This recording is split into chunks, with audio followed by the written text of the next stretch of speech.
ले लिया है, चार्जर रख दिया है, चश्मा रख दिया है, चार्जर रख दिया है और लगभग सभी कुछ रख दिया है। ठीक है। चप्पल बाहर है। वो मेडिसिन रख ली थी थायराइड की? हाँ वो भी रख दी थी। ठीक है, लगभग सब कुछ रख दिया है। ठीक है ना। चलो आप आओगे तो पंखा बंद कर देना।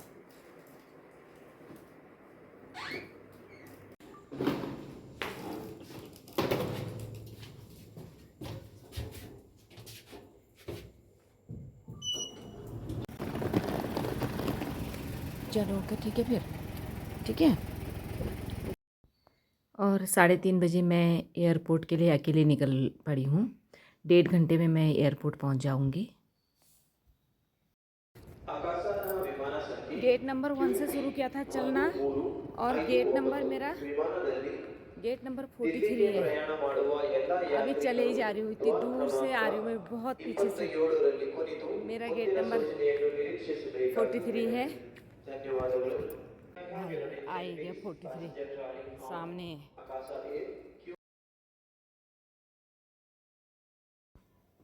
अकेले सफ़र करना होता है तो इंसान वैसे भी एक्टिव रहता है। यहाँ तक सब कुछ ठीक ठाक था, लेकिन आगे क्या हुआ अभी मैं आपको बताती हूँ। अभी बज रहे हैं 4 और सुबह भी हल्का हल्का ठंडा हो रहा है, तो मैंने शॉल ओढ़ लिए, जबकि मैं मना कर रही थी बेटी को कि मेरे को शॉल मत दे, उसने ज़बरदस्ती दी। और अभी यहाँ पे ठंडा ठंडा सा लग रहा है तो मैंने शॉल ओढ़ लिया। अभी तो जहाज़ में और भी ठंडा होगा क्योंकि उसमें एसी तेज़ रहता है तो ठंड ज़्यादा लगती है। अभी बैठी हुई और नींद आ रही है क्योंकि 2 बजे उठ गए थे। जब मेरे फ़्लाइट का टाइम होने वाला था सभी लोग बैठे हुए थे, मुझे यही लगा कि सब लोग दिल्ली जा रहे होंगे, लेकिन 2 मिनट पहले फ़ोन आता है कि आपका गेट चेंज हो गया और आप 2 मिनट में नीचे दौड़ के आओ और गेट नंबर 27 पे पहुँचो। बहुत मुश्किल था, लेकिन मैं किसी तरह से भागी, और इतना भागी मैं कि मैं बता नहीं सकती हूँ। बाद में तो नीचे जब मैं पहुँची तो एक लड़का मेरा नाम लेके चिल्लाते हुए मेरे पास आ रहा था, और किसी तरह से दौड़ते भागते हुए मैंने पहुँच गई और मैंने पहुँचते बेंगलोर को बाय बाय किया और इससे आगे निकल गई। पहली बार पता लगा कि 2 मिनट क्या होते हैं 2 मिनट की कीमत क्या होती है, पहली बार पता लगा मुझे। ये दृश्य है सूर्योदय से पहले एक लाइन बन जाती है बहुत प्यारी, और इसके बाद हल्का हल्का सूर्योदय होना शुरू होता है। पहली बार मैंने एरोप्लेन से सूर्योदय होते हुए भी देखा है और उसका पूरा वीडियो भी बनाया है। बहुत सुंदर, बहुत छोटे से शुरू होता है और बाद में जब पूरा सूर्योदय होता है तो बाहर बहुत प्यारा दिख रहा है।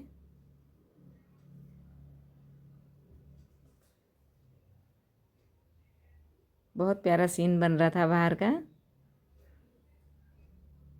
लगभग सूर्योदय हो चुका है, और सूर्योदय के बाद जो है जो दृश्य था वो था बादलों का। बादल दिखने शुरू हो गए हैं। शायद हम अब पूरी जितना भी हाइट एरोप्लेन पकड़ता है वो हाइट पकड़ लिए हैं। बादल नीचे हैं और ये बादल हर 15-20 मिनट के बाद इनका आकार प्रकार चेंज हो रहा है। कहीं बहुत बड़े पहाड़ से दिख रहे थे,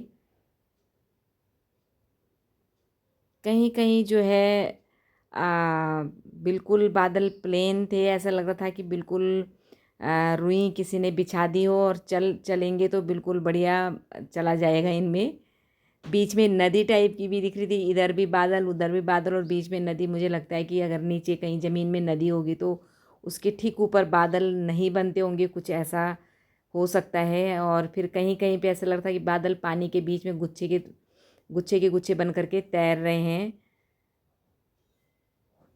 2.5-3 घंटे का सफ़र बेंगलोर से दिल्ली का है, लेकिन मैंने 1 मिनट भी नहीं गंवाया। मैं हर वक्त अपनी विंडो साइड की सीट कभी कभी मिलती है, क्योंकि स्टाफ को वो मनमाफिक सीट नहीं मिल सकती है। हम स्टाफ होते हैं, पहले तो यही पता नहीं होता है कि स्टाफ का जो टिकट है उसमें हम आज ही यात्रा करेंगे, लेकिन जो भी है उसके बाद मैं ये अब दिल्ली में पहुंच चुकी हूँ।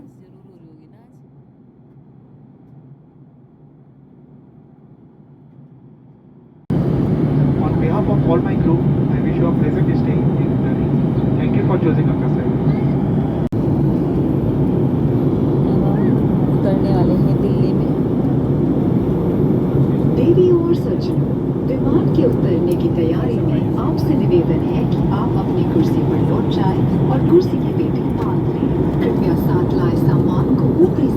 कक्ष में या सामने वाली कुर्सी के नीचे रखें। विंडो शेड्स खुले रखें, कुर्सी सीधी रखें और ट्रे टेबल बंद कर लें। सभी इलेक्ट्रॉनिक उपकरण अब बंद कर लें और मोबाइल फोन्स को फ्लाइट मोड में ही रखें। हम आशा करते हैं कि आपकी यात्रा सुखद रही हो। धन्यवाद।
लैंडिंग के समय और जब जहाज़ उड़ान भरता है मुझे बहुत डर लगता है, क्योंकि लैंडिंग के समय ज़्यादा लगता है, क्योंकि इतना ज़ोर का एक झटका लगता है जब टायर ज़मीन को टच करते हैं, और उस समय थोड़ा सा संभल के बैठना होता है, क्योंकि वही मेन टाइम होता है। बहुत समय जो है बहुत बारी इसी समय कई बार दुर्घटनाएं भी होती हैं, अगर पायलट बहुत होशियार नहीं रहता है तो।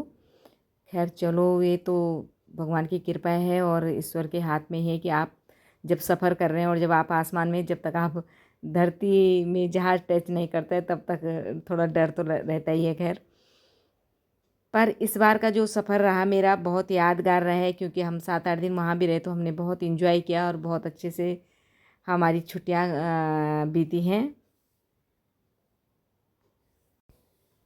अभी तो यहाँ से एयरपोर्ट से बाहर निकल के कंफर्म नहीं है कि मैं बस से जाऊँगी कश्मीरी गेट बस अड्डे तक, या मेट्रो से जाऊँगी। दोनों ही चीज़ मेरे लिए एकदम नई है, क्योंकि और बार आई हूँ तो जैसे एक बार पहले नेपाल गए तो इसके पापा साथ में होते तो उनके पीछे पीछे चलना है, कोई मतलब ही नहीं कि क्या करना है क्या नहीं करना है। और जब अकेले जाओ तो बहुत कुछ सोचना पड़ता है कि कहाँ जाना है क्या करना है। अगर आप पहले नहीं गए हैं और पहली बार अकेले सफ़र कर रहे हैं तो थोड़ा सा दिक्कत तो आती है, लेकिन मुझे लगता है कि सीखना बहुत ज़रूरी है। हमें बाहर निकलते रहना चाहिए ताकि हमें पता रहे कि कहाँ कैसे क्या करना है। तो फाइनली मुझे बस से कश्मीरी गेट जाने को मिला, तो मुझे मिली कश्मीरी गेट के लिए बस है। ये सिटी बसें हैं, लेकिन अच्छी बसें हैं एसी वाली, और लेडीज़ के लिए फ्री हैं और लेडीज़ सीट आरक्षित होती है। मतलब यहाँ से तो बढ़िया रहा। अब कश्मीरी गेट से अगला टारगेट है देहरादून के लिए बस का। फिर बेटी का मैसेज आया कि कश्मीरी गेट से भी मेरे लिए फ्लिक्स बस का टिकट बुक करा रखा है, सीट बुक है, तो कोई टेंशन नहीं, मैं आराम से आई हूँ। क्योंकि आज ही मेरे तुरंत बाद वो भी ड्यूटी के लिए निकल चुकी है। उसने भी 4 दिन का 4 सेक्टर करके वापस आना है। 2-3 दिन में के बाद वो बेंगलोर वापस आएगी। तो वो मुझे फ़ोन से ही मैसेज से ही समझाती रही कि कैसे कहाँ क्या करना है, और ऐसे करते करते मैं पहुँच चुकी हूँ अब हरिद्वार। खैर दिल्ली के बाद तो इतना नहीं लगता है, क्योंकि दिल्ली तक तो कई बार गए हैं और जब बस में बैठ जाओ तब तो कोई टेंशन नहीं है। तो ऐसा बहुत मुश्किल होता है कि एक ही दिन दिल्ली से बेंगलोर से चलो और दिल्ली से भी तुम्हें सही बस मिल जाए। मैं घर आई तो घर आकर के स्काइला ने मेरा बहुत ज़ोरदार स्वागत किया। बेटा तो बैठा हुआ था आराम से, लेकिन स्काइला मेरे आने से बहुत खुश हुई। स्काइलू को छोड़ के गई थी।